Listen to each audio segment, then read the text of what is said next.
Westeros. She took over a continent's way of life and claimed it as her own. And I think the point of this episode is to lead us to the end of Daenerys and the dawn of a brand new world. And this is going to focus on 4 key characters throughout this episode. It's going to focus on Jon, who loved and put his faith in a queen that has now betrayed everything that Jon stands for. There's Arya, who has witnessed the devastation that Daenerys has brought to King's Landing, and has probably added one more person to her list.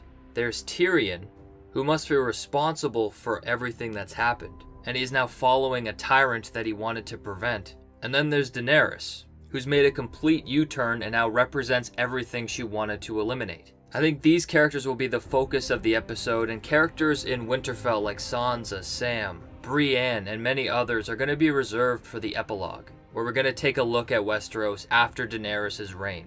But first, let's talk about Arya. She was trained as a faceless person, and for a while she's been checking people off her list. She had one final person, and that was Cersei.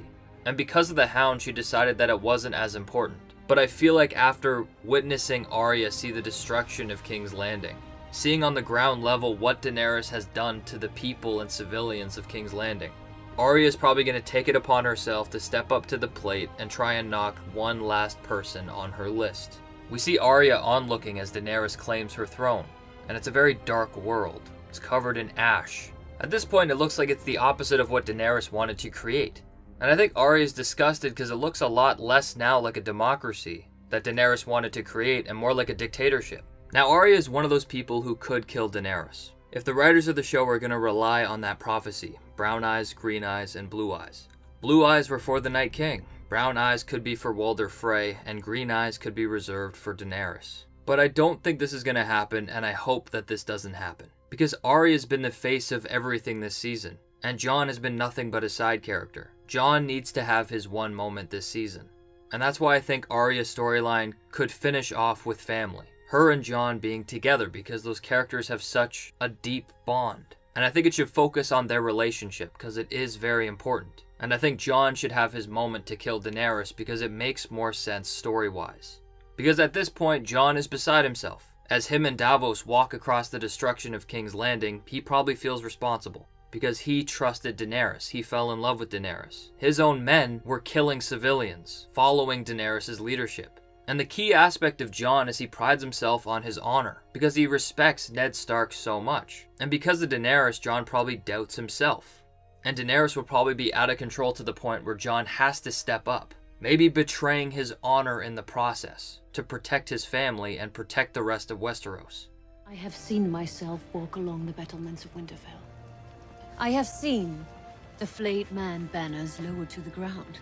But sometimes sacrifices must be made to ensure victory. This war has just begun. It will last for years. Thousands will die at your command. You will betray the man serving you. You will betray your family. You will betray everything you once held dear. And it will all be worth it. Because you are the son of fire. You are the warrior of light. You will sweep aside this pretender and that one. You will be king. In this episode, we're going to see Jon betray everything.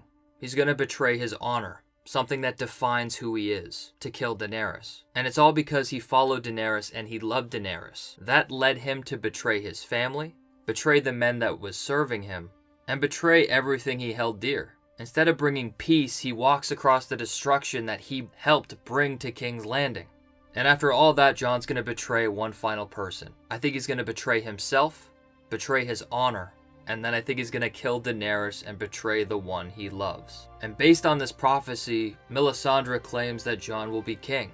Now, based on this writing, I wouldn't be so sure. But as far as I'm concerned, Jon is the only king who could build a better world. And he's the only candidate who could have effective closure to this series on the throne.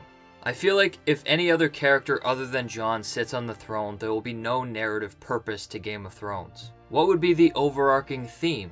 Why were we following Jon for so long? And what's the point of the story? It seems like the point is we're following the journey of building a better world. a world that breaks the wheel, where the rich don't crush on the poor, and power doesn't reside by bloodline. It wouldn't make sense for all this to happen just to have one other unqualified king sit the throne. And I think Jon represents all of this. Narratively, it seems like it's his destiny. When he was a bastard, he learned perspective. He brought people together. He brought the wildlings together in the Night's Watch. He tried to bring Cersei together with Daenerys. He tried to unite everyone against the dead. On top of that, he's both alive and dead. He's fire and ice. He's a character that represents two sides, and everything in between. He also isn't politically concerned. He does what's right no matter what, and that's somebody you need rebuilding Westeros after Daenerys' reign. And that's why it's good that Davos is on his side. He was kept alive by Melisandre for a purpose. And I think that purpose is to be a part of Jon's council and to spread word for Jon, because Jon doesn't promote himself. Unlike Daenerys, Jon needs somebody to get his fellowship and to spread the word on what kind of person he is. You need someone to rebuild your army for you. Someone to convince this lord and that lord to fight for you, to bring sellswords and pirates to your side. I've made my decision. He's right. You need him. He has a part to play in the war to come. But I think Jon making the moves to betray the one he loves, a part of that is going to be because of Tyrion. And Tyrion is going to be in a very similar place that Jon is. They both wanted King's Landing to be taken as safely and responsibly as possible. Tyrion continued to warn Jon to listen for the bells and call off the attack if that happens. And much like how Jon is probably doubting himself because of his faith in Daenerys, Tyrion must be feeling the same. Tyrion has put all of his support in Daenerys because he believes she could build a better world. And since season 5, he's been fighting her worst impulses, and he failed. I will crucify the masters. I will set their fleets afire, kill every last one of their soldiers, and return their cities to the dirt. That is my plan. You don't approve. You once told me you knew what your father was. So Tyrion has effectively brought this tyrant to King's Landing and destroyed it. So I think this episode we're going to see Tyrion drop his support for Daenerys, because this isn't how you start a better world. And that's the key aspect to Tyrion, is that at this point he's still holding to the idea of breaking the wheel and starting a new world. And I think he's a character that will do that after Daenerys' reign. And I think it will start off with a fallout between the characters. I think Tyrion will take off his Hand of the Queen pin and denounce himself as Daenerys' hand. But I also think Daenerys will put Tyrion in prison and sentence him to death for failing her one last time by letting Jaime live. And she warned him of that last episode. The next time you fail me will be the last time you fail me. But all in all, I think because of Arya, I think because of Jon, that Tyrion will not be executed. And I think when Daenerys is over, Tyrion will be the Hand of the King, Hand of the Queen, or one big main counselor in King's Landing building this new world.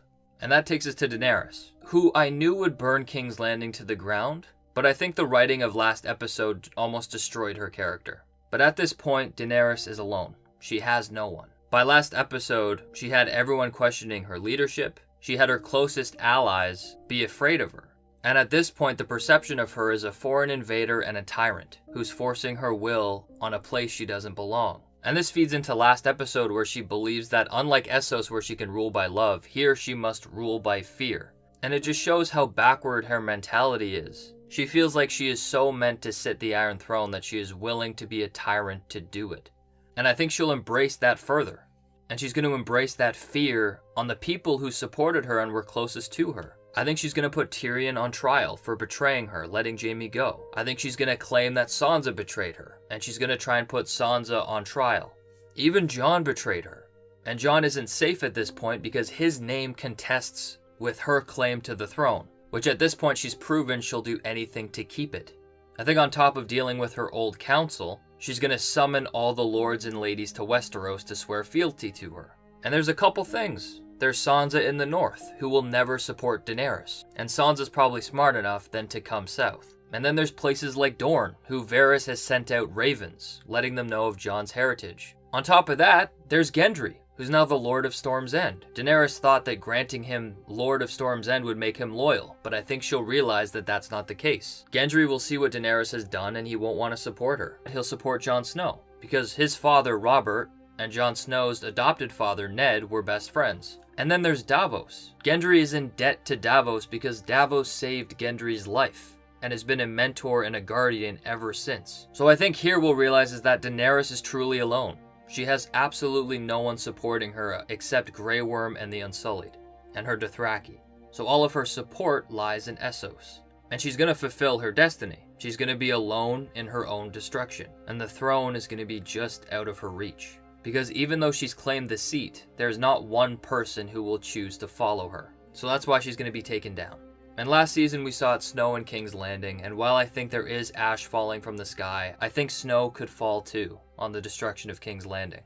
Maybe in this episode, winter coming is a good thing. Winter could represent peace and rebuilding everything that they've lost. But all in all, I think this story is going to wrap up Daenerys' character.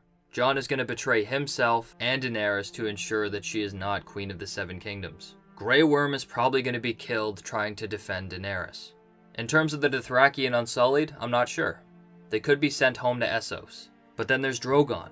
And at this point, a dragon cannot be kept alive because of all the destruction that's happened. And Drogon at this point only trusts one person, Jon. I think Jon will be the one not only to kill the mother of dragons, but kill the last dragon as well.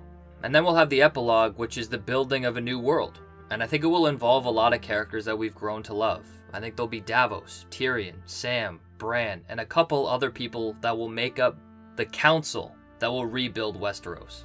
And I think they're going to effectively break the wheel. So this whole show has narrative purpose. And this could go one of two ways. But regardless, I feel like a leader is going to be elected. First, Jon can be elected as king. And Jon being king represents his entire character. He's been elected for